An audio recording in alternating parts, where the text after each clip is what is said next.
Ok, entonces, bueno chicos, bienvenidos a Parashat Korah. Ya saben, la regla del grupo. Eh, por favor, todos con los micrófonos silenciados. Si alguien tiene una duda, si alguien tiene un aporte, si alguien tiene algún tipo de idea que pueda añadir a lo que tiene que ver en este tema que es la Parashat Korah, por favor, lo hace, ¿sí? Con el debido respeto, ¿correcto? Entonces, vamos a proceder a compartir pantalla de Parashat Korah. Ok.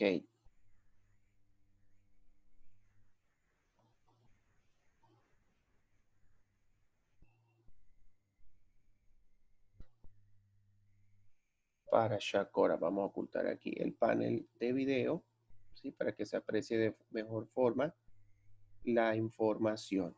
¿Ok? Si llega a haber problemas de audio, chicos, por favor, me lo hacen, me lo avisan, me traten por voz, porque si ustedes escriben por el chat, yo no estoy viendo el panel de chat, entonces no me pudiese estar enterando de llegar a haber problemas técnicos, ¿correcto? Entonces, chicos, comenzamos con Parashat Korah. Bien. Entonces, Korah se ofende a no ser seleccionado para un alto oficio. Dice así el primer pasuk, el primer verso de Parashat Korah. Dice de esta forma: Baikach Korah ben Ishar ben Keat ben Levi, Bedatan be Abiram ben Elia beon beet Pelet ben Reuben. Dice así en nuestro idioma castellano.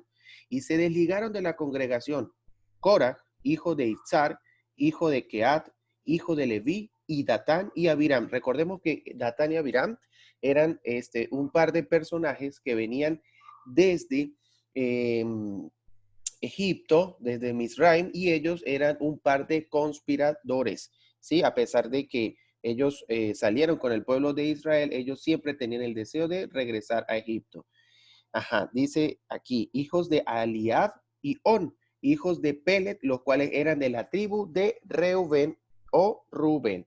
Entonces, Korah era un personaje que era un levita, él era primo hermano de Moshe, ¿correcto? Él era primo hermano de Moshe.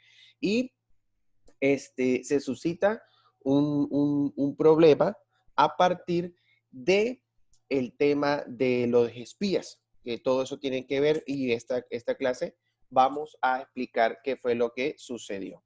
Coran be Itzar, nombre de la tribu de Leví, estaba profundamente ofendido de que Moshe no le hubiera asignado una prominente posición comunal. Cora pensaba, mi mazal, o sea, su destino, indicaba que él había nacido para la grandeza. ¿Por qué razón mi abuelo me llamó a mi padre Itzhar, que era aceite? Porque recordemos que el aceite, con el aceite es el aceite con el que se utilizan muchas cuestiones, entre esas el tema de la unción, con el Shemen Amishpat, ¿sí? Con el que ungían a los reyes y con el que ungieron a Aarón, a Cohen. De igual manera también recordemos que el pueblo de Israel es comparado con aceite, ¿sí? ¿Por qué? Porque primero es algo que no se puede mezclar con otros líquidos y que el aceite al mezclarse con el agua queda en la parte superior. Bueno, al intentar mezclarse cuando comparten recipiente. Ahora, ¿quién es destinado sino yo, el más grande de los hijos de Itzhar, el más calificado para el alto oficio? Se preguntaba él mismo. Verdaderamente Korah combinaba cualidades superiores, las cuales pocas personas podían igualar. Lo primero era su linaje, que era un linaje de origen noble. Su antepasado fue Keat y su familia fueron los Benei Keat. Era la más importante de las familias de los Leviim. Por lo tanto, Korah era un primo hermano de Moshe, de Aarón y de Miriam, ¿sí? Él era un familiar, por consanguinidad de Moshe y Aarón y Miriam, bastante cercano. Dijo Korah, estoy destinado a ser la fuente de toda esta grandeza. ¿Cómo puede ser que yo mismo no alcance un rango de especial importancia? Pues bien, cuando los israelitas estaban desplazándose por el desierto, a Korach le fue asignado el transporte de ciertas vasijas, ¿sí? Del Mishkan. Pero cuando sucedió todo este tema, ¿sí? Cuando a los levitas los depilaron y todo este tema, toda esta cuestión, a Korach no se le asignó ningún tipo de función dentro del Mishkan. Ahora bien, Korach, a pesar de que él era un sadik, él era una persona que tenía un nivel de conciencia supremamente elevado, él era extremadamente rico. Korach, en la época de los israelitas, era como el Bill Gates, como Carlos Slim de la actualidad. Era una persona que era una de las personas que eran muy, muy, muy ricas. Recordemos que Korach, en el momento de que los levitas, Korach pertenecía a la tribu de los Levín, ellos se centraron y se concentraron en el estudio y en la profundización de todo el secreto de la Torah que ellos tenían hasta ese entonces. En el momento de la salida de Egipto, en el momento del Yetziat Mitzrayim, Korach no se preocupó, ¿sí? Porque los levitas ellos no reclamaron nada, ellos no reclamaron dinero. Ellos sencillamente salieron como, como lo que ellos tenían puesto. Pero Korach sabía, como él también ocupaba un cargo importante dentro del palacio, ¿sí? Del faraón, Korach sabía dónde estaba el secreto, la fortuna de Joseph. Entonces, parte de la fortuna de Joseph se fue con Korach en el momento de Yetziat Mitzrayim. A pesar de sus muchas distinciones, Korah no hubiese osado oponerse a Moshe de no haber sido por su esposa. Recordemos que muchas de las tragedias de estos personajes, de nuestros antepasados, en parte han sido por el mal consejo de las esposas de esas personas. La esposa de Korah infló el ego de su marido y repetidamente le aseguró que él estaba a la par de Moshe y de Aarón. Para su mala fortuna, Korah escuchó a su esposa. El orgullo de Korah estaba profundamente herido, pues Moshe aparentemente había ignorado cuando seleccionó los varios dignatarios. Recordemos que él fue designado, pero luego fue bajado de rango, por poner un nombre, con todo este tema, ¿correcto? Entonces, Korah no había sido seleccionado para ninguna función sobresaliente de la comunidad. Entonces, ¿quién era Korah? ¿Quién era este personaje? ¿Quién era Korah o Korah? Él era un hombre sabio. Él era un hombre muy sabio, era un sadik, pero perdió su sabiduría y perdió también su razón porque estaba consumido en el deseo, cayó en el error del ego, de creerse más que, ¿sí? Él y alimentado también por su señora esposa. Estaba alimentado por las ganas del deseo por gloria y por envidia de aquellos quienes, como él lo veía, eran sus iguales y habían alcanzado rangos más altos que él. La envidia de Korach también ardió mucho en su corazón y por un largo tiempo. Él era el objeto de muchas conversaciones entre él y su mujer. Y una de estas tuvo lugar cuando el tema de la ceremonia de purificación de los levitas, que eso lo vemos expuesto en Sefer Bamidbar 8:15, versículo 5:14, cuando en el punto cuando ellos fueron rasurados, recordemos que ellos fueron rasurados, su cabello, sus cejas, su barba, el pelo que a una persona lo cubre en su cuerpo, todo fueron rasurados y fueron puestos en un lugar especial para eso. Entonces, para poder entrar a Moshe, porque el pueblo admiraba a Moshe, y hubiera sido una rebelión contra su líder, ¿sí? Él no hubiese podido atacar a Moshe de una forma desarmada. Él tenía que pensar, tenía que reunir argumentos para atacar a Moshe. Entonces, ¿qué pasó después del incidente de los espías? Después del incidente de los espías, Korah sintió que había llegado el tiempo para la rebelión. ¿Por qué? Porque él asumió de que si entraban a la tierra de Israel, él iba a ser ascendido de rango. Y al darse cuenta de que ellos iban a estar vagando por el desierto, entonces quiso acelerar lo que él creía que iba a pasar. Entonces un día, ¿sí? Cuando retorna a la casa de estudio, al Beit Midrash, Su esposa lo inspira con una idea para empezar una discusión con Moshe y ahí es donde todos conocemos todo lo que pasó para él poder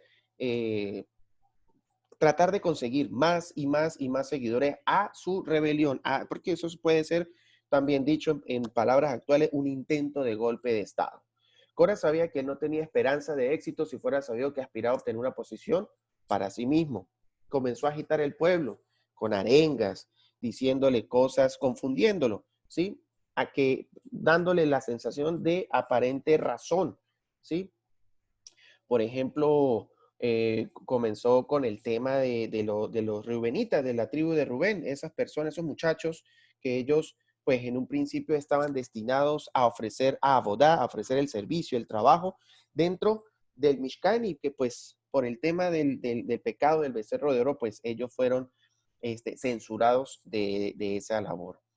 Dice aquí el texto, a sus propios parientes Coraj dijo, ¿por qué os has hecho Moshe a vosotros solo Leví y no Coanim?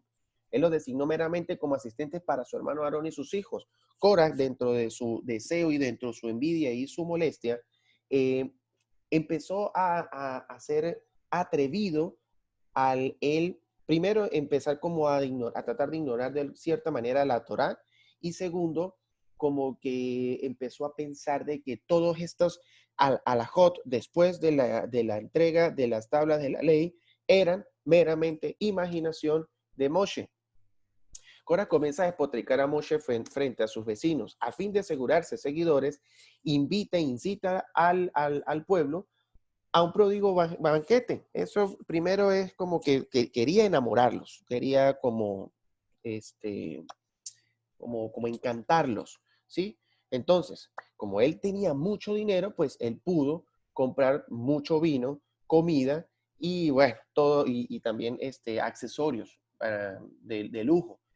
Eleazar ben Aarón se presentó, el hijo de Aarón, Eleazar, el menor, se presentó para retirar de los animales sacrificados las partes delicadas de los Kohanim. Corán aprovechó la oportunidad para exhibir su brillante y maligno ingenio y ganó 250 seguidores. Ahora, él, como dice el título, reúne a sus seguidores, Cora, y discute contra Moshe. La facción que se presentó para discutir con Moshe no estaba unificada en un solo reclamo. Unos peleaban por una cosa, otros peleaban por otra cosa, otros peleaban por otra cosa. Cuando generalmente se presenta hoy en día que vemos una época, bueno, antes de el tema de la pandemia y sobre todo que lo vivimos aquí en nuestro país, Colombia, todos estos temas, cuando reclamaban al gobierno central, al gobierno del presidente Iván Duque Márquez, una serie de pliegos de peticiones por los cuales la gente salió a la calle en forma de protesta, ¿sí? La gente tenía un ideal, la gente tenía, sí, una idea, los que piensan de esa forma, pero en este punto no. ¿Por qué? Porque aquí no solamente, Cora buscaba era ser Cohen Gadol, y los reubenitas buscaban era ser llamados nuevamente al servicio del Mishkan. Y otros peleaban otra cosa, y otros peleaban otra, y otros peleaban otra. O sea, no iban en conjunto, no iban compactados por un solo objetivo, sino cada uno iba peleando por lo suyo. Coraj mismo disputaba la elección divina de Aarón para la Keuna, para el servicio de Cohen Gadol. Se unió con un grupo independiente consistente de Datania Virán y sus seguidores. Cora ganó el apoyo de su partido de 250 hombres, la mayoría de ellos eran reubenitas, eran vecinos de Cora. Algunas opiniones dicen que todos esos hombres eran primogénitos. ¿Quiénes eran estos 250 hombres seguidores de Cora? Eran pues, como dicen las opiniones, eran parte de la tribu de Rubén y primogénitos. Unos eran de la tribu de Rubén y otros eran primogénitos que se les había censurado del servicio, ¿sí? De la bodá dentro del Mishkan. ¿Por qué? Porque en el momento del pecado del becerro de oro, ellos se les censuró y esa labor sencillamente fue asignada exclusivamente a la tribu de Leví, a los levitas, a los leví. Dice el Midrash que la Torá no menciona explícitamente a los miembros de la asamblea. ¿Por qué? Porque la Torá de alguna u otra manera da como un desprecio por haber hecho este acto de rebeldía contra Moshe. Ataviados en azules vestimentas. ¿Por qué azules vestimentas? Sí, ¿por qué azules vestimentas? Azules vestimentas porque recordemos que en aquella época de nuestros antepasados, de la generación del desierto, luego del establecimiento del uso de los tzitzit, de los tzitziot, había uno de los hilos del tzitzit, ¿sí? Que se tenía de color azul, uno solito. ¿Por qué? Porque, bueno, alajá, recordemos que, pues, Hashem en su infinita misericordia lo dejó así. La mujer de Cora dice, pues, en vez de ser un solo hilo, pues, vamos a usar este gilazón para vestirte de ese color, porque no es solamente un hilo, porque ellos no le encontraban razón a que ese hilo estuviese solamente de ese color azul. Entonces, por eso es que ellos vinieron vestidos todos de azul. Era como una cuestión de afrenta. ¿Sí? El plan de Korah era contestar a Moshe con una negativa y él discutiría. Entonces, Moshe replica el interrogante de Cora. Yo escuché de Hashem que aun si una vestimenta está hecha enteramente de tejelet, ella no obstante necesita una cuerda de tejelet. ¿Sí? Porque una sola cuerdita. La persona puede vestir toda de tejelet, pero necesita una sola cuerdita. Cora y sus seguidores estaban listos para lapidar a Moshe y a Aarón, pero en ese momento Moshe se echó sobre su rostro, ¿sí? Su postración significaba que se humillaba a sí mismo y no buscaba ningún tipo de autoridad. O sea, lo que Moshe estaba diciéndole a ellos es que él no había escogido estar en esa posición. Por ejemplo, hubo varias personas que Korah intentó persuadir como a los de la tribu de Yehuda, porque decía, él argumentaba que cómo era posible de que si Yehuda era la tribu real, la tribu de los reyes, ¿por qué permitían de que Moshe fuera rey incluso de la tribu de Yehuda? ¿Sí? Aparentemente,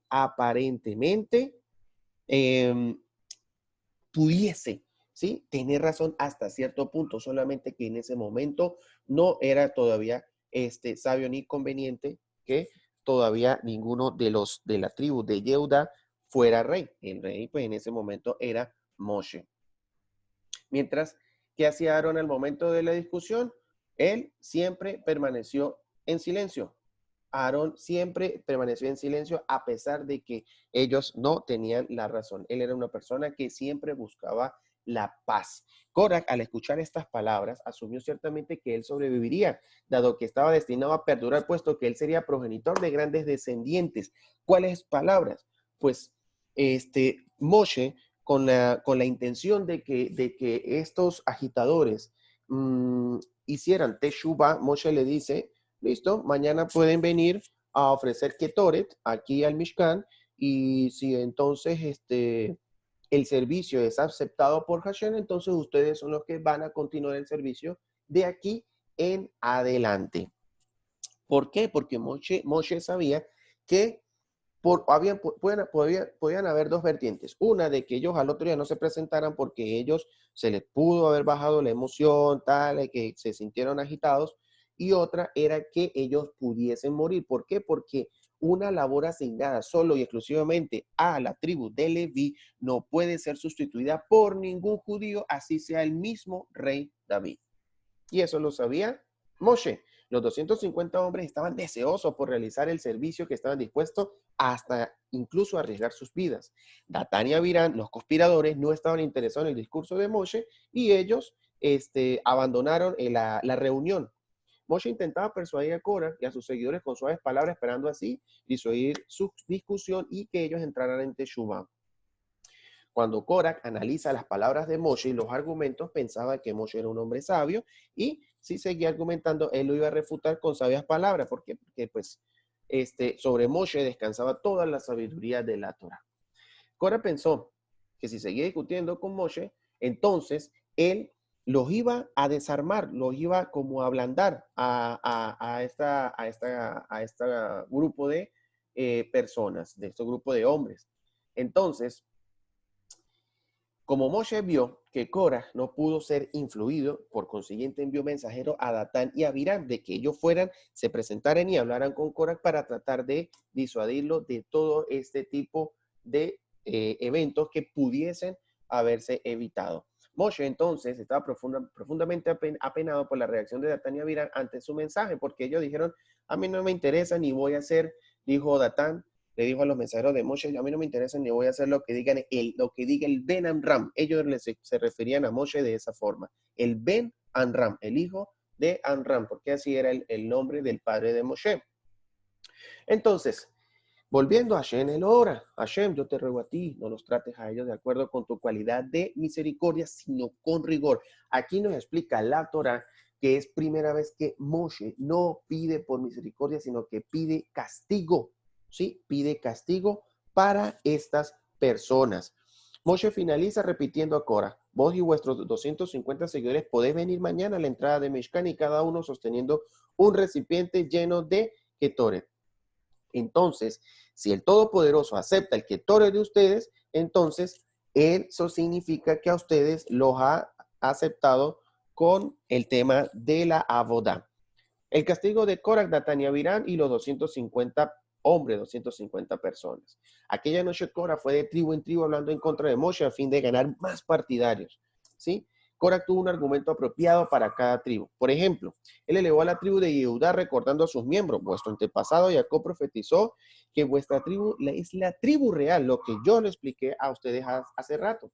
¿Por qué permitís que Moshe regir sobre vosotros? Con la tribu de Rubén le decía que ellos eran los primogénitos, pero recordemos que ellos perdieron el tema de la primogenitura por el tema de lo de la esposa de Jacob y que la primogenitura fue transferida a Joseph. ¿Sí? Eso es para allá del libro de Bereshit. Cuando Korah y sus 250 seguidores se presentaron ante el Mishkan en la mañana, todo el pueblo estaba presente. Algunas de las personas pensaron que los argumentos de Korah tenían cierta razón en algunos aspectos. ¿Qué pasa? Cuando una persona, y aquí pues tenemos a nuestro doctor, el doctor Yacar Moreno, una persona es tan culpable el que comete el delito de forma material como de forma intelectual y el que lo sabe también. ¿Sí? Yo sé quién lo planeó, yo sé quién lo ejecutó, pero si yo no digo nada y yo me quedo callado, yo entro a ser parte de una complicidad, ¿sí? Yo entro a ser parte de ser cómplice. Yo llego entonces eso fue lo que pasó también por el cual el pueblo, nuestros antepasados tuvieron una plaga de muerte de algunos de los israelitas de aquella época porque no protestaron, no dijeron nada con respecto a esta rebelión que estaba haciendo Korah. Entonces, es tan culpable ¿cómo es que dice el dicho? Un dicho que dice que es tan culpable el que lo mata como el que lo observa, el que lo mira, algo así, algo más o menos es que dice así. Bueno, Moshe y Aarón estaban parados en la entrada del Ohel Moed y a un lado Korah con los 150 hombres del otro, el uno y el otro. La Shejina apareció en la nube de gloria en la entrada del Ohel Moed y el Todopoderoso ordenó a Moshe y a Aarón, sepárense del resto del pueblo que yo los consumiré en un instante. Moshe y Aarón se echaron sobre sus rostros e imploraron a Hashem perdonar a todo el pueblo de Israel. Hashem aceptó la tefilá de Moshe y Aarón y ordena al pueblo que se alejen de Korah y de los 250 hombres. Oyendo el decreto de Hashem, Moshe intentó hablar con Datán y Abiram al fin de liberarlo de la destrucción, pero ellos lo ignoraron. Entonces, Moshe mismo caminó hacia las tiendas de Datán y Abiram, seguido por los 70 ancianos. Según el Tiferet Zion, Moshe caminó 4,000 amot, alrededor de 2,000 metros. He llegado a pensar, leyendo estos escritos, que al parecer pareciera que ellos no estuvieran dentro del pueblo, dentro del círculo, porque recordemos que estaba el Aarón. El primer círculo de seguridad eran los levitas con Keat, Merari, el Gershón y Aarón y sus hijos. El segundo círculo de seguridad eran las tribus de Israel, 3 por cada lado. Luego venía la nube de gloria, pero ¿qué pasaba? No tenía por qué haber más de 1 kilómetro, más de 1,000 metros desde un punto a otro debido a que en esa época hay una alhaja de que un judío, un israelita, no podía caminar más de 1 kilómetro en Shabbat. Entonces, me da la impresión de que estas tiendas de estas personas pareciera, puedo estar equivocado, que seguramente lo estaré, pareciera que estuvieran como en la zona de donde estaban los Ereb Rap, que ellos estaban fuera de la nube de gloria. No sé, ¿sí? No sé. Es una leve impresión. Datán y Abirán incurrieron en la pena de muerte mucho tiempo atrás.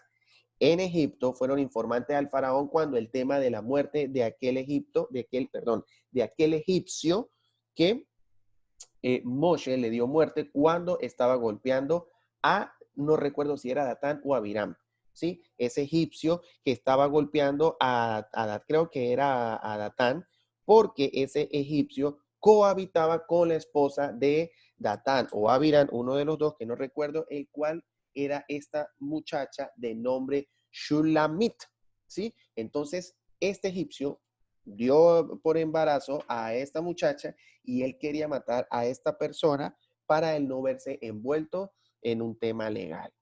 Entonces, en el Yam Suf incitaron a sus seguidores a retornar a Egipto. Estamos hablando de los momentos cuando ellos hicieron conspiración.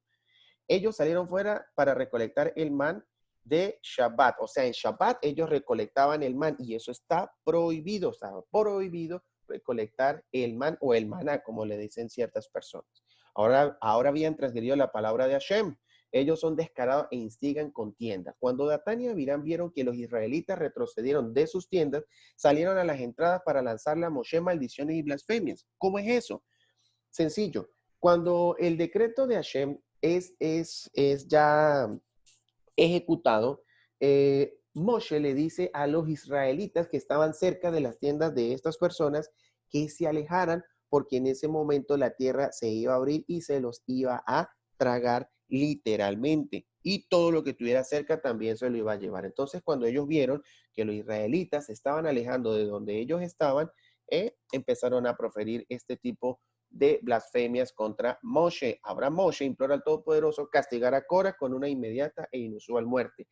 Cuando Moshe se dirige al Todopoderoso, él pide el castigo solo y único y exclusivamente es a Cora, no al pueblo de Israel.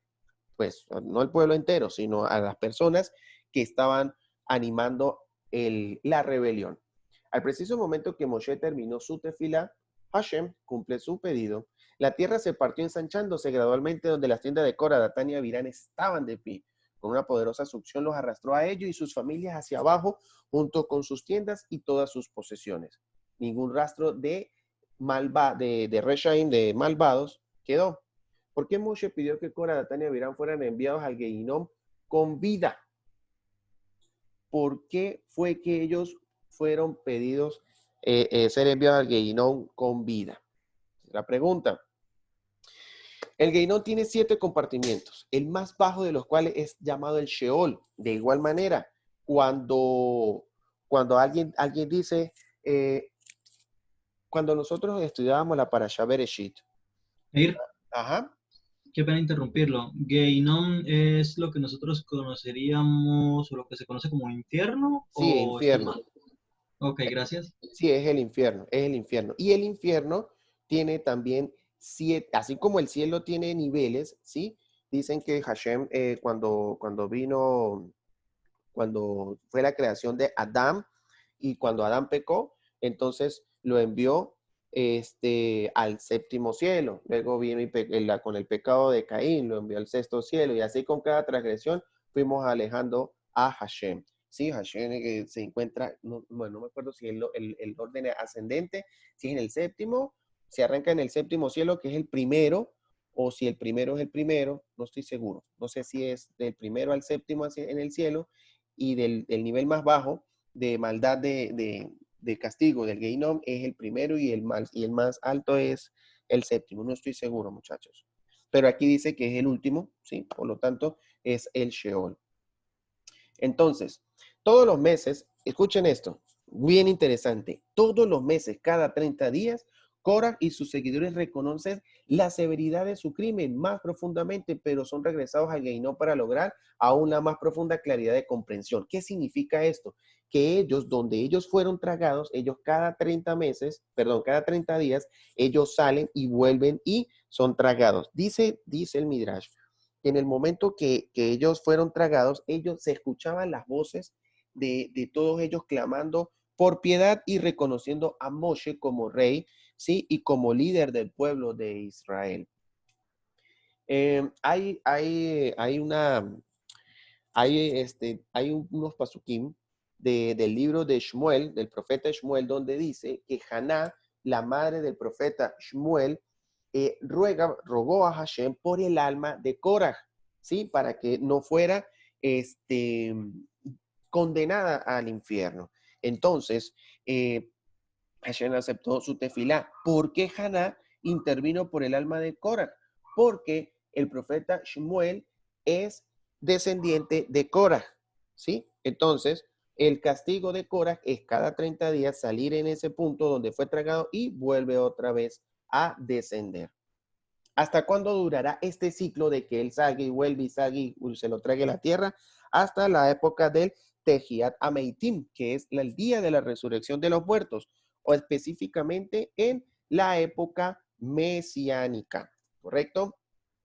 ¿Y qué sucedió con los 250 hombres que estaban parados con el recipiente de Ketoret? Pues ellos fueron consumidos por un fuego. Ellos fueron consumidos por un fuego y fueron borrados.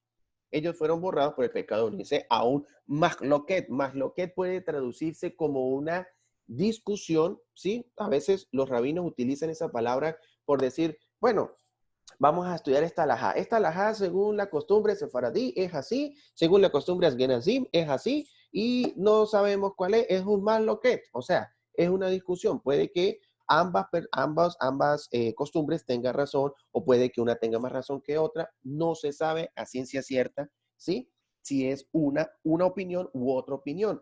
Pero en este punto, esta palabra mahloket es incitación a la pelea, al conflicto, a la división. ¿Correcto? El mismo Korah recibió un castigo doble. Fue castigado con mida que negue mida, medida por medida.